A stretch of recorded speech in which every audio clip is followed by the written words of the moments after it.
의뢰인들을 위한 실력을 갖추어 더욱더 신뢰를 받을 수 있도록 오늘도 최선을 다하겠습니다. 안녕하세요. 교통사고 전문로펌 윤앤리의 대표 변호사 윤태중입니다.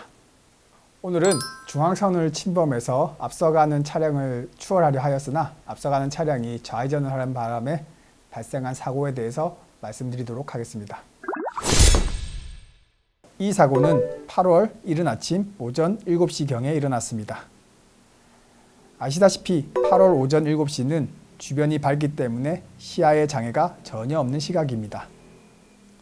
피해자는 당시 오토바이로 편도 1차로를 주행하며 새벽일을 마치고 귀가를 하던 길이었습니다.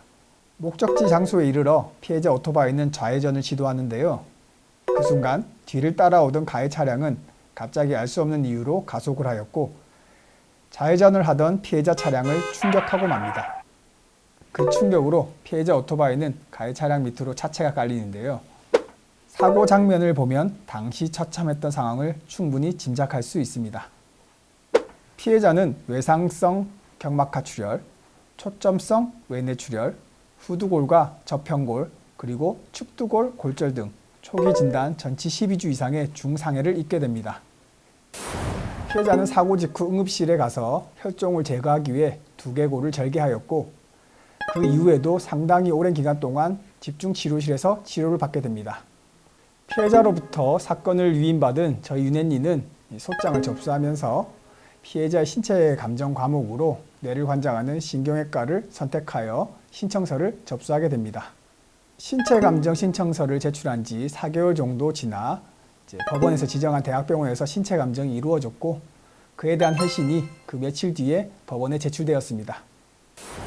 가장 먼저 자각적 증상을 묻는 질문에 감정인은 사지강직으로 인하여 독립생활이 불가하다는 감정을 하였습니다. 아울러 신체 장애 정도를 묻는 질문에 대하여 감정인은 맥브라이드 장애 등급표 두부 뇌척수항 9-B 사항에 해당하는 도시노동자 기준 100%의 노동능력 상실이 타당하다는 판단을 하였습니다. 이후 개요인이 필요한지 여부에 대하여 뇌손상의 후유증으로 인해 마비, 의식장애, 대소변 조절이 불가능할 뿐만 아니라 욕창 등 합병증이 발생하지 않기 위해 지속적인 체위 변경이 필요하다며 하루 16시간의 일반 성인 개호가 필요하다고 판단합니다. 다만 워낙에 부상과 후유증이 심하여 피해자의 여명은 75%가 단축, 즉 정상 성인 남성의 평균 여명 25% 정도라는 감정을 하였습니다.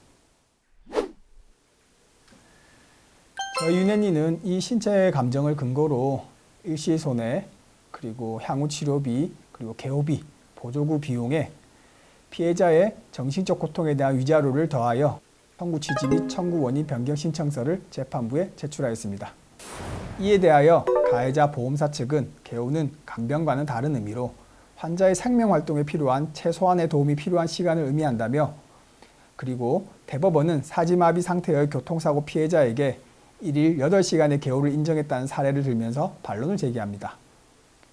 또한 신체감정의가 판정한 하루 16시간은 법조인이 아닌 자가 통상적으로 판례가 인정하는 개호 시간에 대하여 잘 알지 못한 상태로 산정한 결과라며 이를 배척하여야 하며 결국 최대 1일 8시간 이내로 개호 시간을 줄여야 한다는 주장을 합니다. 이러한 보험사의 주장에 대하여 저희 윤앤리는 피해자가 단순한 사지마비가 아니라 완전한 식물인간 상태의 사지마비임을 강조하였습니다. 아울러 식물인간 상태의 환자에 대하여 하루 성인 여성 2인의 개호가 필요하다는 대법원 판례를 여러 개 제출하였습니다. 또한 이를 뒷받침하는 근거로 대기시간도 근로시간에 포함이 된다는 근로기준법 제50조 제3항과 이에 대한 대법원 판례를 제시합니다. 아울러 사고 당시 피해자가 농업에 종사하고 있었기에 피해자의 일실 수익을 계산하는 데 있어서 도시 일용 노임이 아니라 농촌 남자 일용 노임을 기준으로 하는 등 많은 쟁점이 있었습니다. 참고로 통계청이 발행하는 농가 구입 가격 지수에 의하면 농촌 일용 노임이 도시 일용 노임보다 다소 높습니다. 먼저 재판부는 과실에 있어 황색 실선을 넘어 앞서가는 피해자의 움직임을 제대로 살피지 못한 가해자에게 사고 발생에 주된 책임이 있다고 판단하였습니다. 다만 피해자에게도 주의를 살피지 않은 점, 그리고 안전모를 착용하지 않은 점을 과실로 들어 가해자에게 80%의 책임 제한을 하였습니다. 의실 수입에 있어서는 농촌 일용 노임을 적용하였고 100% 연구장애를 인정하여 약 1억 2천만 원 정도를 산정하였습니다. 개호비는 식물인간 상태로 사지마비뿐 아니라 의사표현도 할 수 없는 점, 아울러 수동적인 배변과 배뇨, 그리고 합병증 예방을 위해서 하루 12시간, 즉 1.5인의 개호가 인정되어 약 3억 원 정도의 개호비가 산정됩니다. 이에 위자료 8천만 원과 향후 치료비와 향후 보조구 등을 더하여 재판부는 최종적으로 지연 이자를 포함하여 약 4억 9천5백만 원이라는 손해배상금을 선고합니다. 오늘은 편도 1차선에서 앞서가는 차를 추월하려다가 발생한 사고에 대해서 말씀드렸습니다. 영상을 마무리하면서 다시 한번 몇 가지 당부드리고 싶은 것이 있습니다. 첫째, 운전을 하면서 좌회전을 하거나 차선 변경을 할 때 반드시 전후, 좌우를 잘 살펴야 합니다. 둘째, 오토바이와 자전거 등 이륜차를 탈 때에는 안전을 생각하시어 꼭 안전모를 착용해 주시기를 부탁드립니다. 마지막으로 교통사고 손해배상에서 소송이 필요할 때에는 경험과 지식이 많은 전문가의 도움을 받으실 것을 권해드립니다. 저희 교통사고 전문업체 유네니는 과실, 소득, 그리고 장애라는 교통사고 손해배상 3요소는 물론 계속 변경되는 보험약관, 그리고 위자료와 관련하여 끊임없이 연구를 하며 소송을 진행하고 있습니다. 의뢰인들을 위한 실력을 갖추어 더욱더 신뢰를 받을 수 있도록 오늘도 최선을 다하겠습니다. 지금까지 교통사고 전문업체 유네니의 대표 변호사 윤태중이었습니다. 고맙습니다.